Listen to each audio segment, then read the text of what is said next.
Hello everybody, I hope that all of you are doing incredible, and today we have a very special video on the channel because we will be making a tier list for 2XKO. And the reason why I wanted to make one is because there is already a lot of discussion about who's the weakest and strongest character in 2XKO online, especially from higher level or competitive level players. And the thing is, they have a perspective from competing, from fighting at that super high level against insane players, but most of us are not at that level. For example, in the closed beta I got to Grandmaster, now I'm on Master 2, and I haven't played that much. I would probably be GM already if I'd spend more time playing the game, but I gotta make content, guys. The thing is, I think that for most of us, the reality of the competitive scene is not something that translates into us playing online or us playing with friends or us playing locals, in our scene.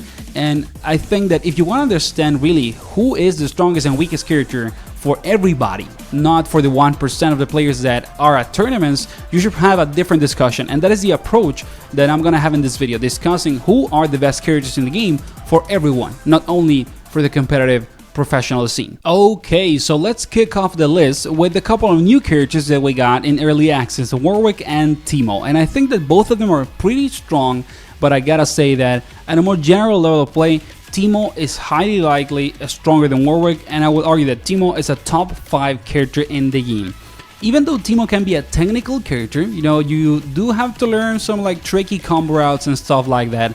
The character just does so much for you that is relatively easy to execute on neutral, which is the hardest part of almost any fighting game. Combos are not really the hardest part to learn and win fights in a fighting game, especially in a game like 2XKO, is the neutral. And Teemo just plays the neutral for you. You just put stuff on the screen and they gotta deal with it, and it's not your problem. As easy, as simple as that. And I think that the other stuff about Teemo is that it is not really clear and obvious the counterplay that you have to execute to win against Teemo unless you're really aware of it. You need to be taking decisions consciously about how to deal with the character, and if you're not doing that, he's probably gonna win, the most basic and spontaneous interactions in neutral. And last, I think that a lot of people underestimate the damage that Teemo can do. If you have a relatively optimized combo with Teemo in your arsenal with your teammate or whatever team you're playing, you can do TOD level damage just like any other character in the game. It's not like Teemo has lower damage because of all the screen control that he has. So I think that Teemo is for sure a top 5 character in the game. And for Warwick, I think that Warwick is simply the best, not super top tier character. You could argue top 6, maybe it's the last top tier character. That's what I'm gonna put him on S and not S plus, because the power levels of the game are still really high, so the character is still incredibly strong. And I think that why Warwick, do I believe, is not that insane, because even though Warwick has really strong tools, they have very clear counterplay in comparison to someone like Teemo, for example. And in that sense, when you play against Warwick, you know what to do if you are at an intermediate level against most of what he does. That if you see Demon Flip, you should wait an end tier. If you see, a string, you should maybe block, standing, because he's gonna go for the overhead. Or maybe you should fuzzy guard, if you know that he's gonna do for a low, high mix-up or whatever. So there are, I would argue, more clear, obvious counterplay to any option that the Warwick wants to do in comparison to someone like Teemo. Now, Warwick is still incredibly strong. He's a really strong character, has high mix-up potential, he can be really oppressive, so it is not that he's weak. I would just say that he's not as degenerate as maybe some of the other characters in the game. Then let's move to the regular roster, and then we have Ahri. I think that Ahri is actually one of the most buff characters in the game at the moment, and she's absolutely a degenerate. I think that she's stronger than Teemo in any level of play. You could argue that she's a top 3 character, at the moment, because she just does everything that you want from a character. She has good neutral, she has incredible keep out with all the stuff that she can do, full screen blocking with the orbs. And there is just so much that Ahri can do gameplay wise to stop you from being comfortable against her. So I just think that she's really solid overall. She's kind of like a jack of all trades character, even though she doesn't have a fireball or whatever, and you could not consider her like a Shoto-like character, for example someone like Yasuo or Ekko that can do almost anything, but she still plays like if she was that type of character, so it doesn't matter. And then she has insane mix-ups, she has double overhead, triple overhead mix-ups, the cross-ups, the high-low, there's just so much that this character does, and she didn't need any buffs, to be honest. And now her combos are much more consistent also, so yeah, I just think that Ahri overall is one of the best characters in the game for sure. And then we have the brothers, you know, the most top tier team according to high level players, at least to rank, you know, results and to tournament results, which are Yasuo and Ekko. And let's just, you know, put both of them up here.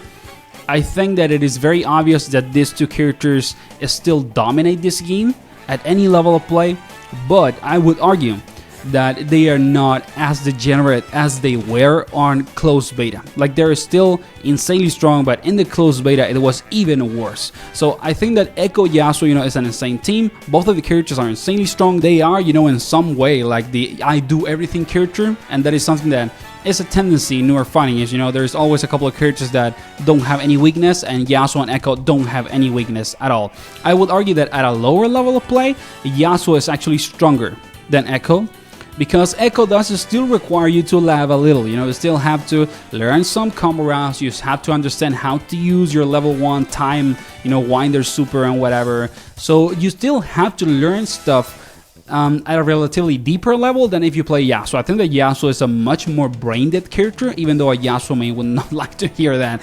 I think that Yasuo is just really easy to play. You can really pick up Yasuo, learn a couple of combo routes both mid-screen and in the corner, and you're done, you know, and you have TOD level damage, your neutral is free, easy as hell to play, just like Ekko though, and just these characters don't really have any clear weakness, and they need to be nerfed, to be honest. Like, they are really degenerate still, and they're really strong at any level in the hands of any player. So I think that that is a sign that they might be a little bit too strong, okay?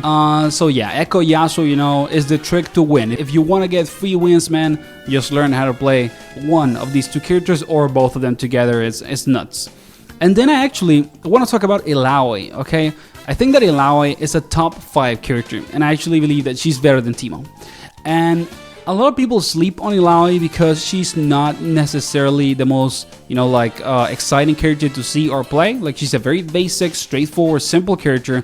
But this character, man, has everything to stomp you every match. Like, she only needs one hit. If you get the corner with Illaoi and you can put the tentacles up, it is basically a jackmate situation. You know, the counterplay for it is really low.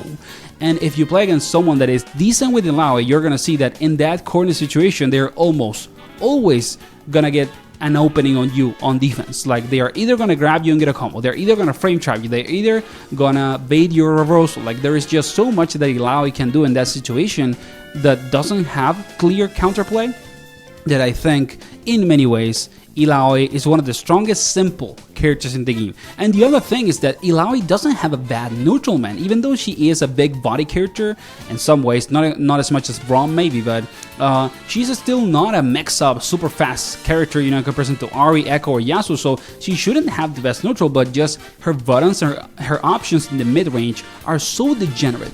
Like, it is so ridiculous that I think that Illaoi is the most slept on top tier in the game. And if you want to get easy wins, just like I said with Yasuo and Ekko, if you want a character that is different from those, you know, you don't want like a mix-up heavy, super fast-paced character, and you want a more bigger body, high damage, you know, character that maybe like set play, maybe you like to play with set play, then I would say that Illaoi is the best character in the game for you.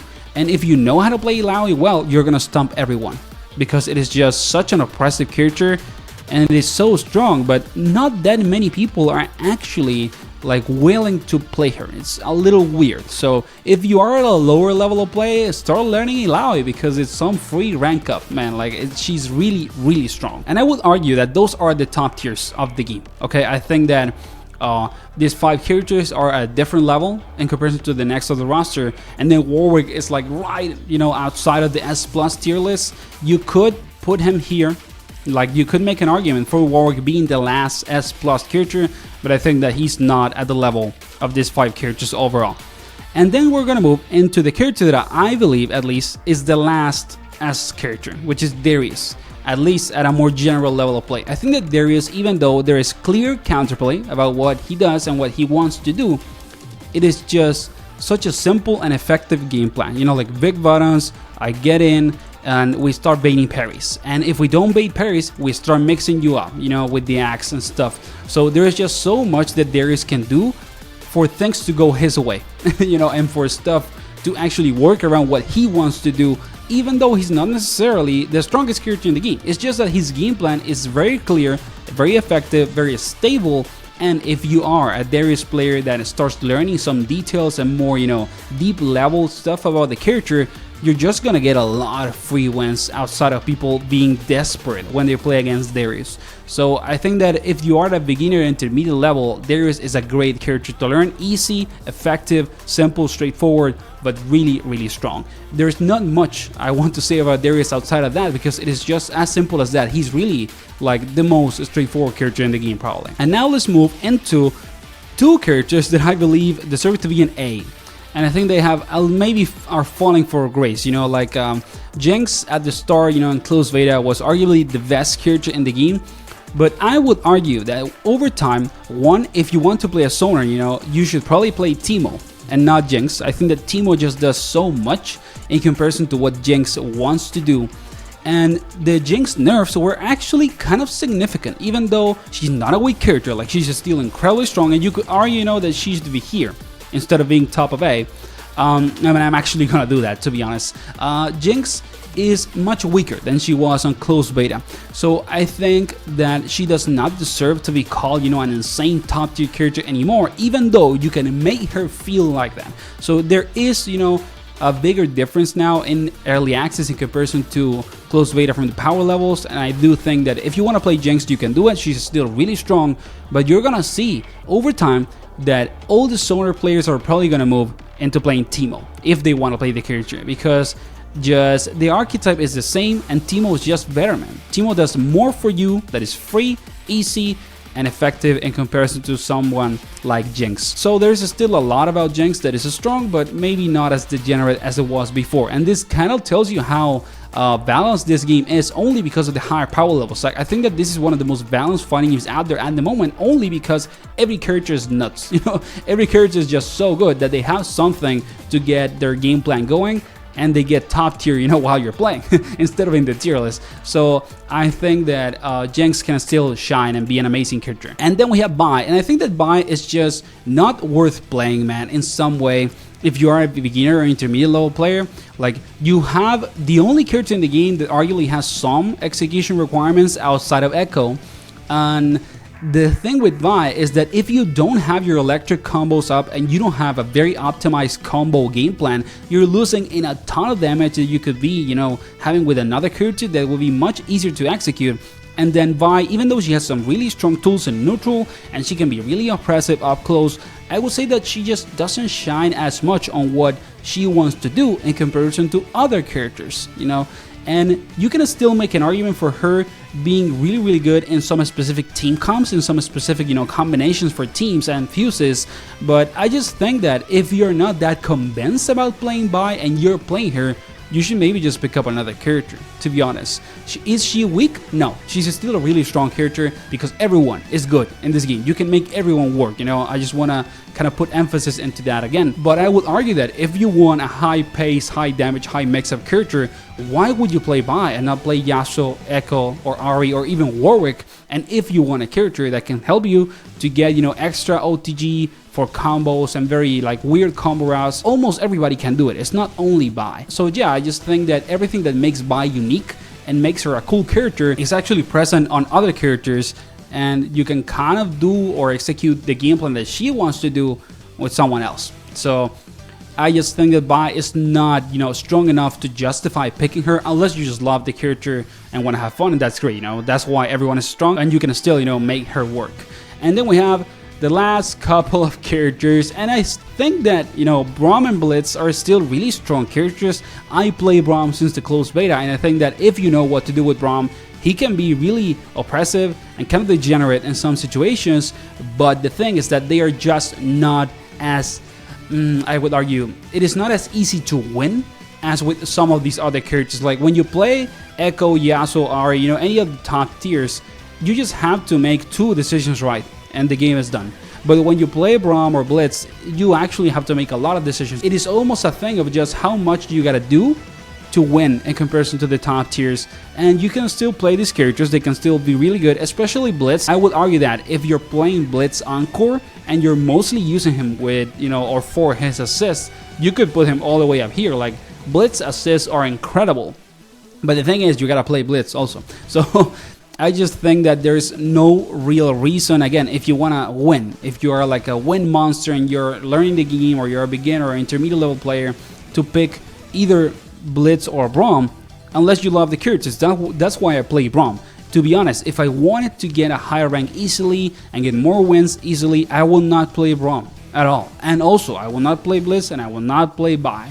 Okay, I will play any of these characters up here. I think that these 7 characters, 8, sorry, play a different game than these 3. So yeah, sadly Braum and Blitz are not the best, but if you have the correct team comp, again, you can make any character work, and that is the beauty also of tag fighting games. Like, there is a lot of value in tag fighting games as a sub-genre for players, because they give you a lot of creativity and freedom to build teams and maybe make characters that people think are weaker into stronger ones because you have the perfect team. And I think that that's what I'm doing when I play Warwick Braum. I think that Warwick is the perfect setup for Braum as a character.